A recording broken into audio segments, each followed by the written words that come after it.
এই আন্দোলনের master mind হচ্ছে এদেশের সকল সংগ্রামী বীর জনতা। কাজী এই বিতর্কিত কথা বলে অন্যদেরকে আমি বলবো, এই যে আন্দোলন নিয়ে বিভ্রান্তি তৈরি করবেন না। মুক্তিযুদ্ধের আওয়ামী বয়ানের মতো নতুন একটা বিকৃত বয়ান এবং ইতিহাস ন্যারেটিভ তৈরি করবেন না কেউ, তাহলে জাতি বিভক্ত হবে। শেখ হাসিনার এক বক্তব্য রাজাকার বলে এদেশের আপামর ছাত্র জনতা তরুণদেরকে যেভাবে বাজে মন্তব্য করেছিল, তার ভিত কিন্তু নাড়িয়ে দিয়েছে। গত ১.৫ দশকের ধারাবাহিক লড়াই সংগ্রাম গণঅভ্যুত্থানের প্রেক্ষাপট রচনা করেছে।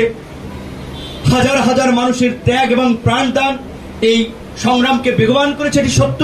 কিন্তু কোটা সংস্কার আন্দোলন এই সংগ্রামকে ত্বরান্বিত করেছে, সাফল্যের দিকে নিয়ে গেছে, এটাই বাস্তবতা।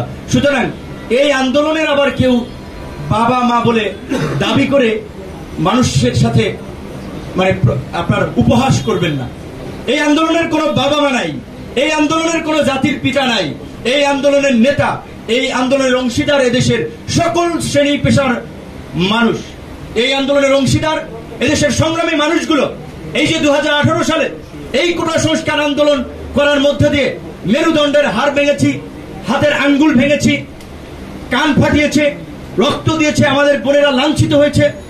2018 সালে যদি এই ছাত্র অধিকার পরিষদের মধ্যে দিয়ে কোটা সংস্কার আন্দোলন করে না উঠতো, 24-এ কোটা সংস্কার আন্দোলন তৈরি হতো না, তাই না? প্রথম দ্বিতীয় শ্রেণীর চাকরিতে কোটা বাতিল করেছিল 18 সালে, সেটি আদালতের মাধ্যমে ফিরিয়ে এনেছে 24 সালে। সেইটিকে কেন্দ্র করে আন্দোলন হয়েছে। আন্দোলনের নেতৃত্ব দিয়েছিল আমাদের এই সহকর্মী সহযোদ্ধা ছোট ভাইরা। কিন্তু তারপরেও কিন্তু আমরা এটা বলবো না যে এই আন্দোলনের আমরাই নেতা, এই আন্দোলনে আমরাই সব করেছি। এই আন্দোলনে যারা শহীদ হয়েছে তারা কোনো দলের, আমি মনে করি, কর্মী হিসেবে তাদেরকে দেখা উচিত নয়। তাদেরকে জাতীয় সম্পদ হিসেবে দেখা উচিত, জাতীয় বীর হিসেবে দেখা উচিত।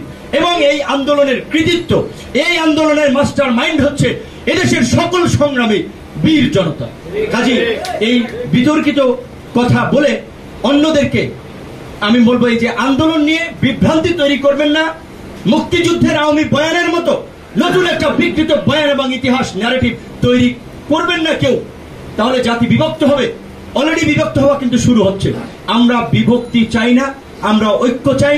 জাতীয় ঐক্য এবং সংহতির মধ্যে দিয়েই ইনশাআল্লাহ আগামীতে গণ অধিকার পরিষদের নেতৃত্বে নতুন বাংলাদেশ গঠিত হবে, নতুন বাংলাদেশ রচিত হবে। সেই লক্ষ্যে আজকে থেকে আমাদের নেতা কর্মীদেরকে আমরা আনুষ্ঠানিক নির্দেশনা হচ্ছে, এখন থেকে বাংলাদেশের প্রত্যেকটি ইউনিয়ন পরিষদ, উপজেলা, পৌরসভা, সিটি কর্পোরেশন, সমস্ত জায়গায় আমরা যেন জনপ্রতিনিধি, গ্রহণযোগ্য মানুষদেরকে ঠিক করতে পারি, নেতৃত্ব বাছাই করতে পারি। এখন থেকেই জনপ্রতিনিধি সার্চ আপনাদেরকে করতে হবে।